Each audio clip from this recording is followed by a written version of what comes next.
Imagine surviving the worst flak fields in Europe. Your bombs have found their target. Your crew is intact. Your engines are running. Then the sky swallows you whole. Not a German shell. Another American bomber coming from above. And instead of dying instantly, you are still alive, locked together. 2 broken aircraft, 15,000 feet above enemy Germany. This is not a legend. Every detail exists in official military records, in photographs that engineers still struggle to explain. This is the story of December 31st, 1944, the last day of the deadliest year in human history. By the winter of 1944, the Allied armies stood at the very borders of Germany. Victory felt close, closer than it had ever been. By the winter of 1944, the Allied armies stood at the very borders of Germany.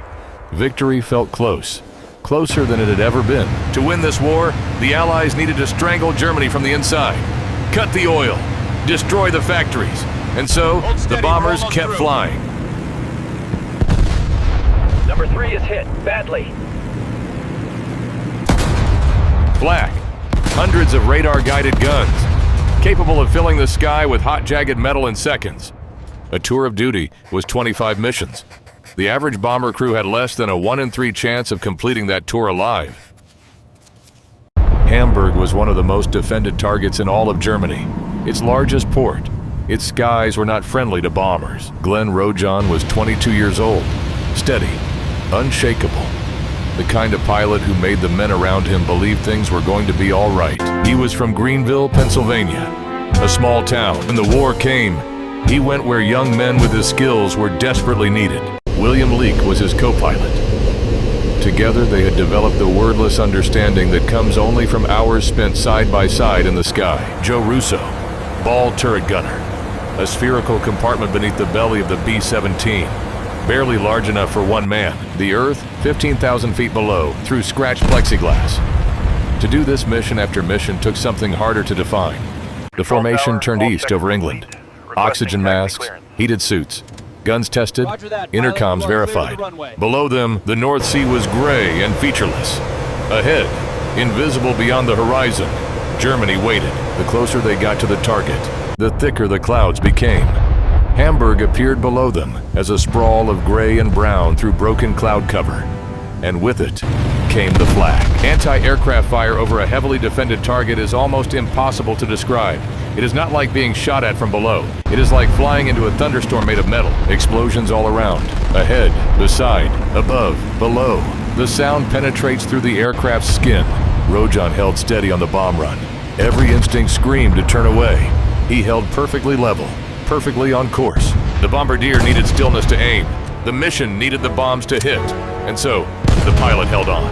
Flak burst close. The aircraft shuddered. One engine took a hit. Rojohn compensated. Leek compensated beside him. The bombs fell. Bombs away. The aircraft leapt upward, relieved of its load.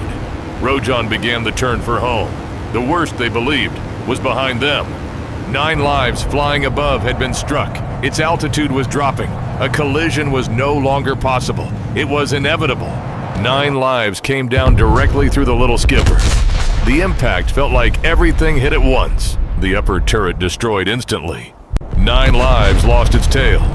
Then something engineers still can't fully explain happened. Rojohn felt the controls go sluggish. The plane pulled wildly. Suddenly the intercom crackled with a terrifying message. The wing was shredding. He looked out. Another aircraft resting against his own. Propellers chewing through metal inches away. He did not panic. They assessed what remained. Most engines still running. Some control response left. Descending, but slow. Bailout order given. Men clipped parachutes. Moved to exits. Jumped into freezing air above enemy Germany. Not everyone could jump. Joe Russo was still in the ball turret. The collision had jammed the mechanism. Russo was sealed inside. A man in a sphere of metal and glass, suspended beneath 2 falling aircraft. The crew tried to free him. Nothing worked. Russo heard everything on the intercom. He understood completely. The crew tried to free him. Manual overrides were attempted. The turret would not move. And Russo, inside it, could hear everything on the intercom. He understood his situation with complete clarity. He did not scream. He did not demand the impossible. He simply waited, with a composure no one could explain. Rojohn and Leek stayed at the controls. If they left, Russo died. No deliberation. It was simply what they did. Rojohn and Leek stayed at the controls. If they left, Russo died. No deliberation. It was simply what they did. They kept flying. A slow descending spiral. Rojohn fighting to keep the nose up, managing what little airspeed remained. He picked a field. What followed was not a landing.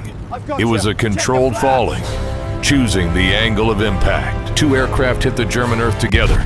Metal tore, engines separated, wings collapsed, and in the wreckage, people were alive. Joe Russo was alive. Rojohn was alive. Leek was alive. German soldiers arrived. The survivors were taken prisoner. The war was over for them. Glenn Rojohn received the Distinguished Flying Cross, but the men on that aircraft knew no medal could contain what had happened. Some courage has no explanation. It doesn't come from training. It comes from who you are. It doesn't ask for understanding. It simply holds on.